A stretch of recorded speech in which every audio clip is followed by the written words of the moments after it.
లంగల ఫోన్లు ట్యాప్ చేసి ఉండొచ్చు. అదేమన్నా పెద్ద స్కామా? దాన్ని అంతర్జాతీయ కుంభకోణం లెక్క చూపెడుతున్నారు. రేవంత్ శాతనైతే ఎవరిని లోపలేస్తావో లోపలై కేటీఆర్ ప్రజల అటెన్షన్ డైవర్ట్ చేయడానికి డ్రామాలు ఆడుతున్నారని విమర్శ. ఒకరిద్దరు లంగల ఫోన్లు ట్యాప్ చేసి ఉండొచ్చట. ఇవలా లంగలోలు లుంగిలోలు, లంగరెవరు, బద్మాషులు ఎవరు, బటెవాయిలు ఎవరు, సన్నాసులు ఎవరు? ఇప్పుడు కేటీ రామారావు ఒప్పుకుంటున్నావు కదా ట్యాప్ చేసి ఉండొచ్చు అని. ఒప్పుకుంటుండే ట్యాప్ చేసి ఉండొచ్చు. కేటీ రామారావే ఒప్పుకున్నాడు కాబట్టి కేటీ రామారావును A2 చేసి కేసీఆర్ ను A1 చేసి ప్రభాకర్ రావును తర్వాత హరీష్ రావును A3 A4 చేసి ఈ కేసును ఈ FIR ను అమెండ్మెంట్ చేయాల్సిందిగా పోలీసు వారికి విజ్ఞప్తి. ఒప్పుకున్నాడు. కన్ఫెషన్ స్టేట్మెంట్ లాంటిదే ఇది కూడా. కాబట్టి కేటీ రామారావే చెప్తా ఉన్నాడు ఒకరిద్దరు లంగల ఫోన్లు ట్యాప్ చేసి ఉండొచ్చు అనేటువంటి మాట చెప్తా ఉన్నారు. ఇండియన్ టెలిగ్రాఫ్ యాక్ట్ సెక్షన్ 5/2 ప్రకారము భారతదేశంలో సంఘ విద్రోహ శక్తులు, దేశ భద్రతకు ముప్పు వాటిల్లా చేసేటువంటి వ్యక్తులు, నక్సలైట్లు, తీవ్రవాదుల ఫోన్లు మాత్రమే ట్యాప్ చేయాలని అందులో నిబంధన ఉంది. ఇండియన్ టెలిగ్రాఫ్ యాక్ట్ కింద 1985 ఆ యాక్ట్ నుంచి సెక్షన్ 5/2 ప్రకారము కేవలం వాళ్ళే మాత్రమే ట్యాప్ చేయాలనేది వంటి అంశం ఉంది. కానీ మీరేం చేసిర్రు? లంగలు దొంగలు అనేటువంటి మాట చెప్తాను. ఇప్పుడు ఇందులో లంగెవడు దొంగెవడు? లంగలై నువ్వు ఈ భారతదేశంలో ముఖేష్ అంబానీ ఓటుకు, ముఖేష్ అంబానీ శరీరానికి భారత రాజ్యాంగం ఎంత విలువిచ్చిందో ఈడ కాయిదాలు చెత్తేరుకునేటువంటి శరీరానికి కూడా గంతే విలువనిచ్చింది భారత రాజ్యాంగం. అంబానీకి ఎన్ని హక్కులు ఉన్నాయో చెత్తేరుకునేట ఆయనకు కూడా గన్నే హక్కులు ఇచ్చింది భారత రాజ్యాంగం. ఈ భారత రాజ్యాంగం ఇచ్చినటువంటి హక్కులో భాగంగా మనిషికి స్వేచ్ఛను, భావ ప్రకటన స్వేచ్ఛను, జీవించే హక్కులను ప్రసాదించింది. భారత రాజ్యాంగంలోని ఆర్టికల్ 19A ప్రకారము భావాన్ని వ్యక్తీకరించుకోవచ్చు అనేటువంటి ఒక హక్కు ఇచ్చింది. ఆర్టికల్ 21 ప్రకారము జీవించవచ్చు అని చెప్పింది.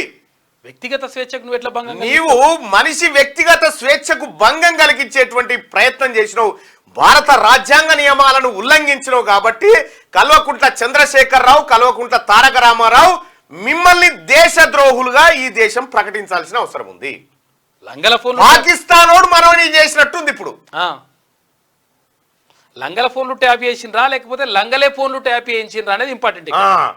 ఇది లంగల ఫోన్లు ట్యాప్ చేసిరా, లంగలే మనుషుల ఫోన్లు ట్యాప్ చేసిరా అనేది ఇంపార్టెంట్ ఇక్కడ. అయితే ఈ ఫోన్ ట్యాపింగ్ కి సంబంధించి ఒక ఫోన్ నెంబర్ దొరికింది. అయితే ఈ ఫోన్ ఎక్విప్మెంట్ లండన్ లో ఉండేటోడు ఒక దగ్గర నుంచి ఏది తెప్పించినట్టుగా తెలుస్తా ఉంది. వాళ్ళ ఫోన్ నెంబర్ కూడా వచ్చింది. కాసేపట్లో ఫోన్ నెంబర్ పెడతా.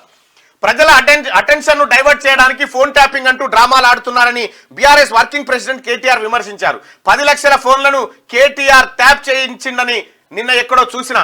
చేస్తే గీస్తే ఒకరో ఇద్దరో లుచ్చాగాలను ఫోన్ ట్యాప్ చేసి ఉండొచ్చు, నాకేమెరక కానీ చేస్తే చేస్తుండొచ్చు దొంగలై లంగలై. ఎందుకంటే అది పోలీసుల పని. దానికి ఏదో అంతర్జాతీయ కుంభకోణం ఏదో జరిగిపోయినట్టు డ్రామాలు చేస్తున్నారు. రామా గుర్తుపెట్టుకో, ఇది అంతర్జాతీయంగా ఎవరు చేయలే, ఏ ప్రపంచంలో ఎవరు చేయలే.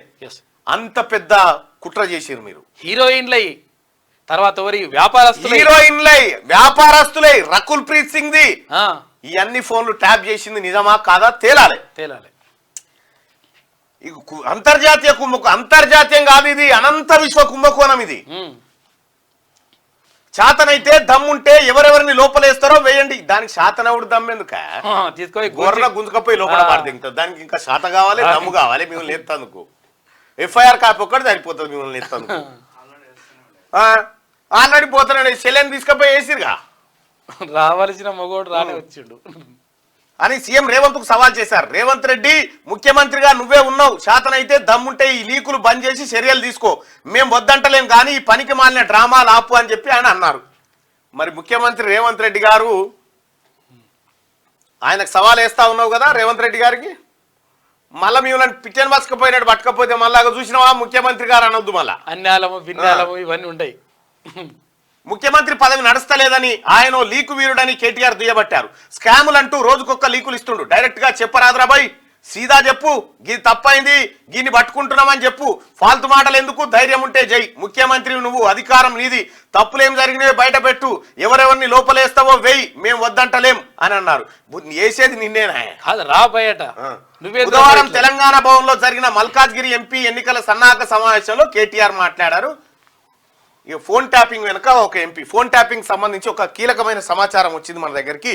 ఒక ఫోన్ నెంబర్ చెప్తా, పోలీసులు కూడా దయచేసి ఫోన్ నెంబర్ పైన ఎంక్వైరీ చేయరు. వీని దగ్గర సమస్త సమాచారం ఉన్నట్టుగా తెలుస్తా ఉంది. ఫోన్ ట్యాపింగ్ సంబంధించి సమస్త సమాచారం నేను ఒక నెంబర్ ఇస్తా, ఆ నెంబర్లో ఉన్నట్టుగా తెలుస్తా ఉంది. దయచేసి వీడు విదేశాల్లో ఉంటున్నట్టుగా తెలుస్తా ఉంది. వీని నెంబర్ వచ్చేసి +44 78 28 14 14 49. వీని పేరేందో తెలియదు కానీ ఇగో ఫోన్ ట్యాపింగ్ కు సంబంధించి పరికరాలు కొనుగోలు సాఫ్ట్వేర్లు అంతా వీడియో చూసినట్టుగా తెలుస్తా ఉంది. దయచేసి తెలంగాణ పోలీసులు ఈ నెంబర్ను మీరు నోట్ చేసుకోండి, దీనిపైన ఎంక్వైరీ చేయండి, ఇతని అడ్రస్, ఇతని వ్యవహారం ఎక్కడో కనుక్కోండి. ఇతను నాకు ఒక కీలకమైన సమాచారం అందింది, ఇతని ద్వారా ఒక వేరే వ్యక్తి దగ్గర ఇతని పైన ఎంక్వైరీ చేస్తే అసలు నిజాలన్నీ బయటపడతాయి. వీళ్ళు ఎక్కడ సాఫ్ట్వేర్ కొన్నారు, వీళ్ళ సర్వర్లు ఏంది, ఎక్కడెక్కడ ఆపరేట్ చేశారు అనేది మొత్తం ఇక్కడ దొరికేటువంటి అవకాశం. ఈ లంగలు దొంగలు దొరుకుతారు ఇప్పుడు. ఈ లంగాలు దొంగలు దొరుకుతారు. లంగలు ప్లస్ ఇది ప్లస్ అంటే ఇది యూకే కోడ్ అనుకుంటా. +44 విదేశాలకు సంబంధించి 7828141449 ఈ నెంబర్. రైట్ గా ఫోన్ ట్యాపింగ్ వెనుక ఓ ఎంపీ ఉన్నాడట. ఒక ఎంపీ ఏంది, కేసీఆర్ ఉన్నాడుగా, కేసీఆర్ ఖాందానే ఉన్నది. అసలు కేసీఆర్ ఖాందానికి కాకుండా ఎవరికైనా ఇంట్రెస్ట్ ఉందా ఫోన్లు ట్యాప్ చేయాలని? కాబట్టి కేసీఆర్ ఖాందానే ఉన్నది. ఫోన్ ట్యాపింగ్ వెనుక ఓ ఎంపీ ఏంది, ఎవరు ఎంపీ? హ్యాపీ రావే ఉంటాడు, ఇంకెవడు ఉంటాడు?